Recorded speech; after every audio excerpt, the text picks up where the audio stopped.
তালের বড়া খেতে আমরা মোটামুটি সবাই ভালোবাসি, কিন্তু এই তালের বড়া কথা মনে পড়লে মনে হয় যে কত ঝামেলার ব্যাপার একটা।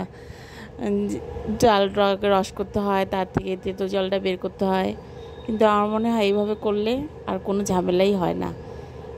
শুধু জল ছাড়ি তালটাকে এভাবে ছুলে নিয়ে আমি এভাবে একটু ঘষে নিব। জল দিলেই এটা তেঁতো মতো একটা ভাব চলে আসে, আর ওটা যদি জল ছাড়ানো না হয় তাহলে বড়াটাও সব তেঁতো লাগে। তো এইভাবে আমাকে পাল্প বের করা হয়ে গেছে। এর মধ্যে সামান্য নুন, চিনি, আটা সব কিছু দিয়ে এইভাবে মিক্সড করে নিব। ব্যাটারটা যাতে বেশি পাতলা না হয়ে যায়, বেশি ঘনও না হয়ে যায়, এরকমই থাকবে, একটু স্মুথ ধরনের। এই দেখে নিন আমার ব্যাটার হয়ে গেছে।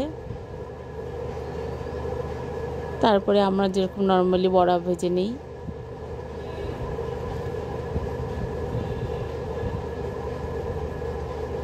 এইভাবে ছোট ছোট করে বড়া করে ভেজে নিব। আপনারা একবার করে দেখবেন যে এইভাবে করলে কোনো ঝামেলাই থাকে না, যে এটাকে ছাঁকনি দিতে হবে বা তেঁতো জলটা বের করতে হবে।